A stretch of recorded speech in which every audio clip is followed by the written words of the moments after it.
أهلا ومرحبا بكم أخواتي أخواني الكرام، نلتقي في حلقة جديدة لنكمل قراءة هذا الكتاب. إذا غادي ندخل نيشان في قراءة الكتاب. موضح لنا هنا في عنوان هذه الفقرة: خطأ في الكروموزومات. ولد ولد ولي العهد سنة 1963 في الوقت الذي كان والده يمر بظروف عصيبة، وهو على وشك مواجهة احتجاجات متصاعدة داخل البلاد، بالإضافة إلى محاولة لزعزعة استقرار المملكة مصدرها من الخارج، وبالضبط من الجزائر. آنذاك كان مستقبل الملكية في المغرب محفوفا بالمخاطر. فرض الحسن الثاني الله يرحم فيه شعظم على ولده تربية صارمة تتخللها عقوبات جسدية، وكان مراقبا باستمرار. وبقدر ما كان الحسن الثاني يعبر عن تعلقه العميق بأحفاده، بقدر ما كان يتصرف بقسوة مع أبنائه.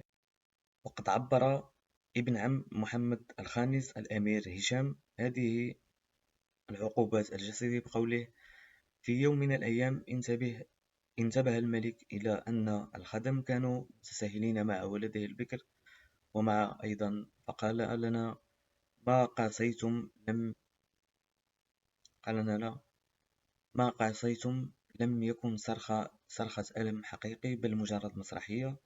ثم بدأ يجلدنا 20 جلدة للواحد. ولم يكن ولي العهد الابن المفضل لدى والده. كان شابا منفتحا وضحوكا ويتصرف بأدب جم، وهي الأوصاف التي يبدو أنها اندثرت بالمرة بمجرد أن اعتلائه العرش سنة 1998. كان الحسن الثاني الله يرحم فيه شعظم يعاني من مرض، وبدأ يبتعد حتى من أقرب المقربين إليه، بما في ذلك المهرجين الذي كانوا يؤنسونه في وحدته ويخلقون له جوا من المرح والتسلية. كان يعيش وحيدا منطويا على نفسه في قصره، وكان يعرف أن خلفه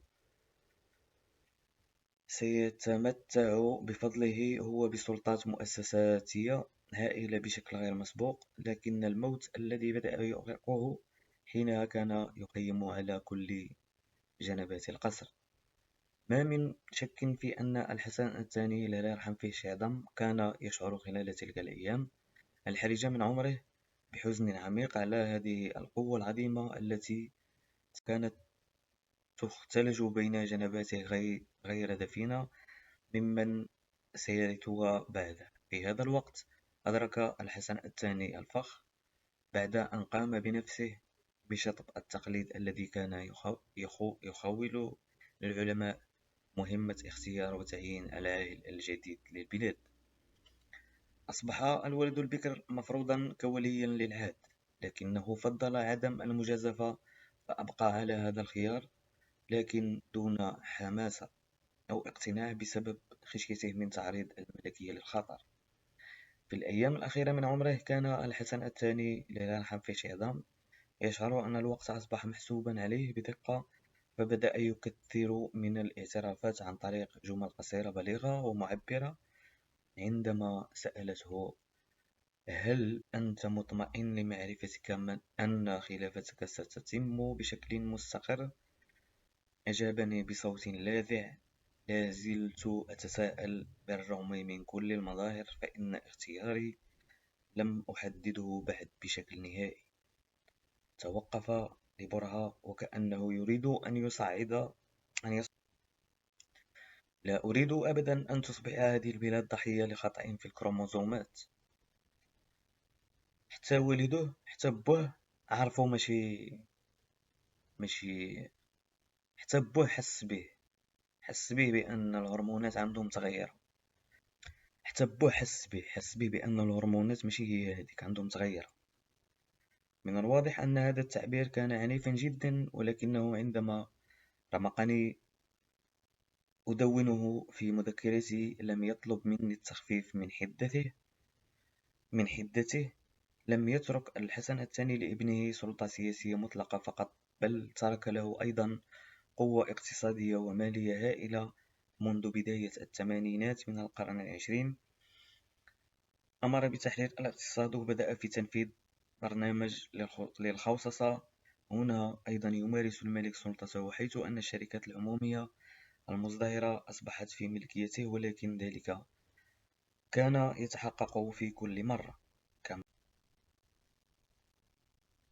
كما لاحظت الصحافة المغربية الخاضعة للقصر وفق المساطر العادية وبموافقة السلطات العمومية طبعا، اشترى الملك هذه الشركات العمومية عن طريق مجموعة أونا التي اقتناها سنة 1980، والتي كانت تشتمل على ممتلكات مصرف ضريبة في المغرب. كانت المجموعة أونا الهولدينغ الملكي حاضرة بقوة في كل قطاعات الاقتصاد المغربي، فازداد التوسع على مرور السنوات. أصبحت المجموعة تتحكم في العشرات من الشركات. ففي قطاع الصناعة الغذائية اشترت أونا شركة المركزي للحليب سنترال ليتيير، ولوسيور كريستال للزيت، وشركة السكر كوسومار، وأيضا شركات في القطاع المالي والعقاري والصناعة الكيميائية والمناجم. يعني المواد اللي زيدي لكم فيها الآن، الأسعار هي ملك للملك المفترس محمد الخامس. كان روبرت أسراف أحد المسيرين للمجموعة، لقد صرح يوما دون أن يدرك خطورة أقواله: الفكرة كانت تهدف إلى مغربة أكبر عدد ممكن من الشركات الهامة لتنمية المغرب، ومجموعة أونا كان لها دور القاطرة. كان الهدف الرئيسي لفريق إدارة المجموعة وهم جميعا من الحاشية المتملقة أن يسعوا لإرضاء سيدهم الملك عبر تحقيق أكبر قدر ممكن من الأرباح. كان كل فرد منهم واعيا أن بقائه في منصبه مرتبط بقدرته على تحقيق الربح. بين عامي 1981 إلى 1985 تضاعف رقم معاملات أونا 7 مرات، ومثلث الأنشطة المرتبطة بالصناعة الغذائية 72% منها. من السهل أن نفهم لماذا تضم هذه المجموعة 43 شركة في المغرب، وتتحكم أيضا في 86 شركة أخرى، ويشكل قطاع الصناعات الغذائية مصدر ربح كبير. والسبب بسيط، فكل من شركة كوسومار التي تحتكر قطاع السكر، والمركزية للحليب التي تهيمن على قطاع الألبان، وكذلك ليسيور كريستال المنتجة للزيت، كلها تشتغل في قطاعات تستفيد من دعم الدولة للمنتجات ومبالغ الدعم الضخمة تثقل كاهل الميزانية العمومية، تساهم في نفس الوقت في ضمان أرباح هائلة لهذه الشركات الملكية. كلام كامل واضح. هذا النظام المعروف باسم صندوق المقاصة يساهم في إسراء الملك، بينما تم إنشاؤه أصلا لشراء السلم الاجتماعي. إن الاستراتيجية هنا تعكس نفسية الحسن الثاني التي لا تقبل أي نوع من المعارضة لإراداته. لقد قام بتعيين صهره فؤاد الفيلالي رئيسا للمجموعة التي ثابرت على إزاحة الشركات المنافسة لها بلا رحمة كيفما كان مجال نشاطها.